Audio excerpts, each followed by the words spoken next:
Heard that they have just asked a court to extend Andrew Tate's original 24-hour period of detention to 30 days, so a significant extension being asked for there. Well, Dominic, this is a highly controversial The Matrix has attacked me. That's the biggest bullet they have. Imagine shooting a man with your last bullet, and he stands there, unfazed.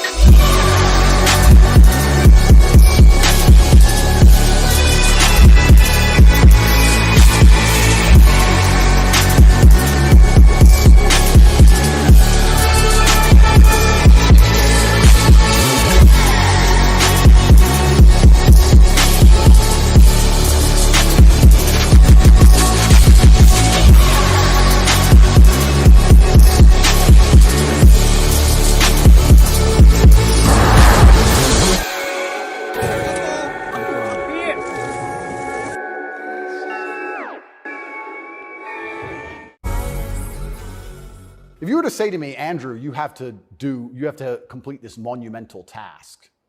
You have to conquer the world.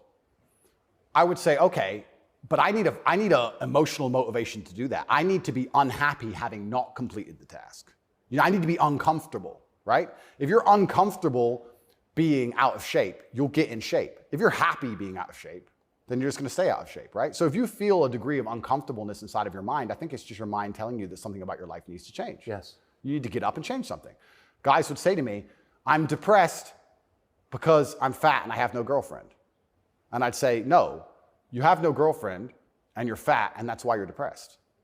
If you go change those two things, you'd probably be surprised that your disease goes away. I had another guy. If I woke up today happy, I would have done this interview with you.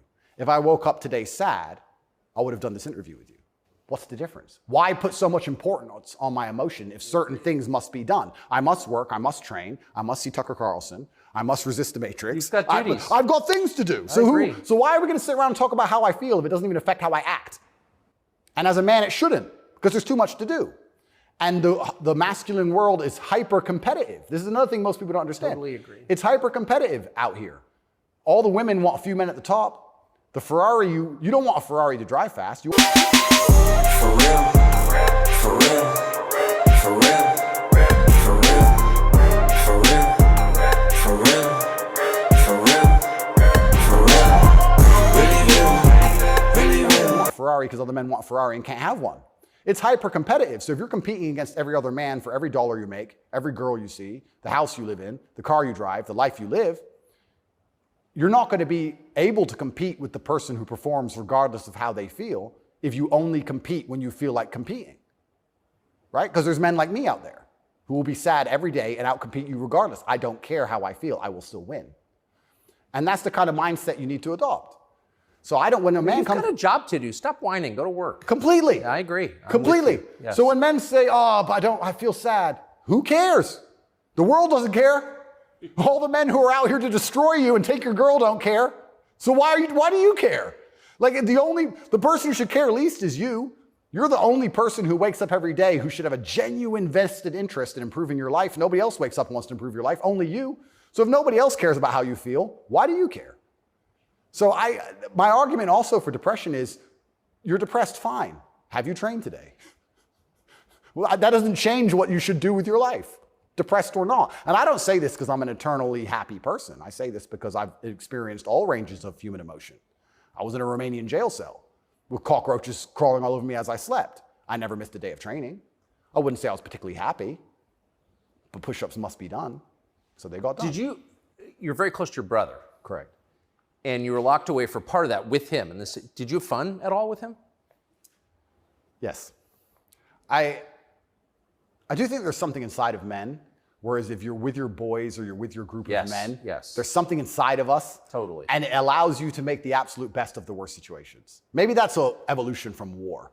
You know, all the men went to war and you saw all this pain and suffering and you saw heads, people decapitated and you're injured, but then you sit around the campfire and you're laughing. You're laughing, that's right. It's something inside of us that's like a coping mechanism when you're around men. So when me and him were together, no matter how bad the scenario or no matter what they tried to do to us, part of us would just look at each other like, cigarette? And you find joy in that. And yeah, there's definitely, and that's another thing I think a lot of men are lacking. A lot of men are missing is a masculine support network. I think Buddies. Yeah. You know, you talk to a guy and say, what was the highlight of your life? What was the best time of your life? And they'll say, college football. It's not about the football. It's about the team. Yeah. You know? And I think a lot of that's destroyed as well. Because also it's interesting how everything interconnects. When you destroy honor and principle and the masculine essence inside of men, well, now as a man, it's very hard to have friends. I wouldn't want to have a male friend who had no principles, no honors, and didn't work hard and was always crying about being sad. What do I want to hang around with him for? He's a loser, right? So then your support network's destroyed. And I think that men have always needed that since the dawn of time, and I think that's gone. But they don't have friends. Men, especially middle-aged men, have no friends. Absolutely, because they've been told to give them all away and do as the wife says, and then she left him. No wonder he wants to kill himself, wouldn't you? No wonder he's depressed. It sounds like the worst existence ever. And now we're living in a world now, especially, where everything is hyper-competitive, especially the sexual marketplace. Like if you're a 52-year-old, overweight, average income, no fame dude, and you have to find a girl, it's going to be pretty difficult to find a good one. It's going to be very hard. So we're like, of course he's lonely. Then his kids don't respect him. They're busy. Like, of course he's sad. Like, it's actually heartbreaking to discuss. It is heartbreaking. It's heartbreaking. But then how do you prevent that happening? Well, then you need to be a man of honor and principle and make sure that you keep your support networks and make sure that your woman does respect you. And a woman's going to respect you when she sees other men respect you. Yes. And they're only going to respect you if you respect yourself. But to respect yourself, you have to be the kind of person who says no. What do you think of porn? There's been some statistics, there's been some studies done. Most men or less men are having sex than ever before. I've seen that. Yeah, and what that's is that? Well, that's an extension of the fact that masculine virtue is being destroyed. That's the thing that's interesting about all these things. They psyop, especially men, they say, listen, women want a feminist man. Women want a man with no moral principle who would make sure that there's a conversation about who should fight the burglar when your house is broken into, because equal opportunities, equal rights, of course. Don't presume just because you're a man that you should defend her physically. Of course not. That makes you a bigot and a misogynist. So they convince men to adopt these virtues and ways. And of course, women, by and large, dislike them for it. So now as masculinity is plummeted, a whole bunch of men are simply not having sex anymore. And then they become addicted to porn, which is cucking, effectively. I mean, two people are having sex and you're just watching it. and it's become a, yeah. Good point. I mean, and it's become a pandemic, right? So men are replacing genuine sexual relationships with just the computer screen and porn, and it's becoming a very, very big problem. And that's also exasperated by the fact that I think the sexual marketplace has become globalized. This is the thing I say to young men. A lot of men come to me with problems, and my only answer to them is masculine excellence. I say that in the world we live in today, being a normal man or below normal is going to be terrible. You have to be an exceptional man, because the sexual marketplace, especially, even if you just want to find a wife, is globalized. If you, in 1955, if you met the hot girl in the Nebraskan town, she was the hot girl in the Nebraskan town. If you meet her today, she's being offered to go to Courchevel and go skiing in France, and she's being offered to fly to Dubai, and there's millionaires who can just fly her anywhere and give her anything she wants.